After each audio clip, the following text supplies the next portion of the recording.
1 pekan sudah presenter serta artis multitalenta Raffi Ahmad menginap di Markas Badan Narkotika Nasional atau BNN. Sejak dirinya dinyatakan sebagai tersangka atas sangkaan kepemilikan 2 linting ganja serta 14 pil ekstasi yang ditemukan BNN di rumahnya di kawasan Lebak Bulus, Jakarta Selatan beberapa hari lalu itu, nampaknya makin jauh dari bayang-bayang kebebasan. Hingga kemarin, Raffi masih terus menjalani pemeriksaan, bahkan berkas perkaranya ini akan segera dilimpahkan ke kejaksaan. Sadar kalau dirinya akan sulit lolos dari kasus ini, Raffi pun telah menunjuk kuasa hukum untuk membantunya menyelesaikan persoalan ini. Saya melanjutkan kuasa hukum tertanggal 1 Februari 2013. Jadi tadi saya dari pagi sampai sore ini Raffi untuk BAP tambahan, acara pemeriksaan tambahan. Karena kita mau percepat proses ini untuk supaya P21 ke kejaksaan. Saya memanfaatkan 20 hari masa penahanan ini seefisien dan seefektif mungkin. Janganlah Raffi terlalu berlama-lama ya kan dalam proses ini. Kalau ada waktu 20 hari ya saya manfaatkan, kalau bisa 10 hari kenapa tidak gitu. Demikian saya pikir. Penetapan Raffi sebagai tersangka terkesan cukup alot, apalagi belakangan juga muncul kalau ada zat baru yang ditemukan dalam kasus ini yang belum tercantum sebagai zat aditif terlarang. BNN pun mendatangkan ahli farmasi untuk mengurai zat narkoba yang telah ditemukan itu. Jadi narkotika golongan 1 dapat dipidana dengan pidana paling singkat 4 tahun dan paling lama 12 tahun. Jadi perannya beda. Kalau ancaman di atas 5 tahun itu bisa dilakukan penahanan.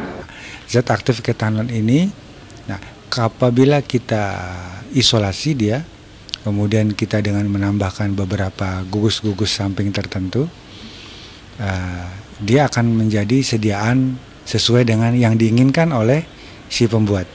Kalau si pembuat itu menambahkan gugus metil, maka dia akan menjadikan namanya metketanon.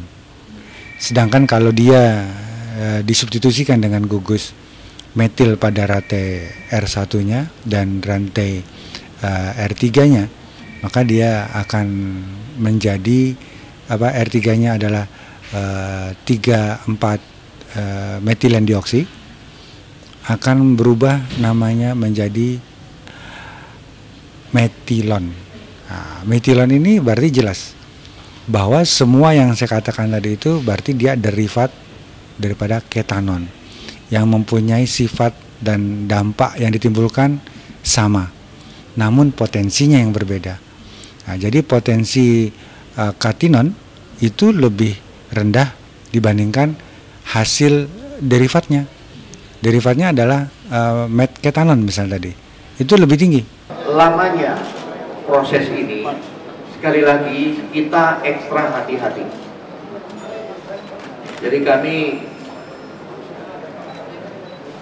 prihatin adanya berbagai macam SMS yang beredar lah, yang ini itu, yang nadanya seolah-olah kok lama, ada apa sih? Tidak, kami semata-mata betul-betul ingin profesional. Kini, Raffi dan kuasa hukumnya mesti berjuang keras menghadapi ancaman hukuman antara 4 sampai 12 tahun penjara. Inikah nasib yang mesti dituai Raffi? Pasca dirinya diamankan tim penyidik BNN, sejumlah rencana pun batal ia jalankan. Beberapa acara yang dipandunya pun juga ia tinggalkan secara mendadak sejak ia diamankan oleh BNN. Ironis memang, jika menelisik perjuangan Raffi yang merambah dunia entertain sejak usianya masih belia, tiba-tiba kesuksesan yang diraihnya mesti terganggu lantaran dirinya mendapat sangkaan dekat dengan barang berbahaya. Dalam wawancaranya beberapa waktu lalu, Raffi sempat berkata kalau apa yang telah ia raih ini bukanlah sesuatu yang abadi dan bisa berakhir dengan bencana. Jangan sampai nanti apa yang udah kita dapetin semuanya ini jadi berbalik, jadi serangan balik buat kita kalau kita nggak bersyukur. Karena kan semuanya itu sama Allah ya. Kalau misalnya ini ketenaran, harta atau apa semuanya kan memang sifatnya itu nggak abadi ya. Kalau kita nggak bersyukur, kalau yang punya Allah marah, dia bisa balikin semuanya ke kita, jadi bukan jadi rezeki malah jadi bencana bisa. Gitu. Ya pinter-pinternya kita sebagai manusia bersyukur aja. Alhamdulillah, Raffi di usia muda ini maksudnya karirnya alhamdulillah ya udah apa yang dia inginkan sedikit demi sedikit tercapai, alhamdulillah. Dan saya selalu mengingatkan Raffi supaya jangan lupa bersyukur apa yang sudah dia dapat sekarang. Raffi bukanlah nama baru di jagat hiburan. Sejak tampil di layar kaca awal tahun 2000, sudah banyak prestasi yang ia toreh. Mulai dari sinetron, 14 judul film, 10 judul lagu telah ia bawakan bersama teman-temannya. Namanya makin bersinar saat ia mulai mencoba kebolehannya sebagai presenter yang makin membawa dirinya pada sejumlah iklan dan keterlibatannya dalam beberapa program televisi. Semua itu bukan tidak mungkin membuat pundi-pundi Raffi bertambah hingga ia berani menekuni dunia bisnis mulai dari event organizer, restoran, kafe, hingga rumah produksi yang tentu saja berhubungan dengan hajat hidup orang banyak. Raffi pun juga mulai menggemari hobi mahal, yakni mengkoleksi motor gede dan beberapa mobil mewah pun terparkir di garasinya.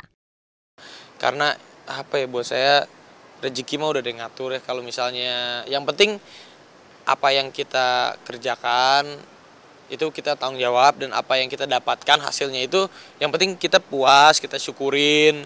Karena kalau kita ngomongin masalah uang mah nggak ada habisnya lah.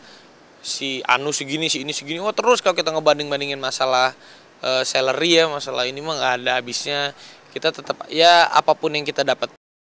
Sebagai anak muda, Raffi memang telah mengantongi apa yang menjadi impian banyak orang.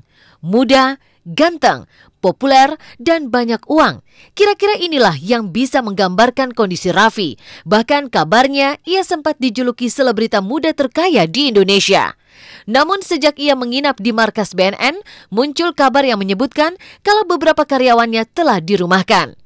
Terlepas dari semua itu, sejak menginap di BNN, bobot Raffi naik 4 kg dan wajahnya penuh jerawat.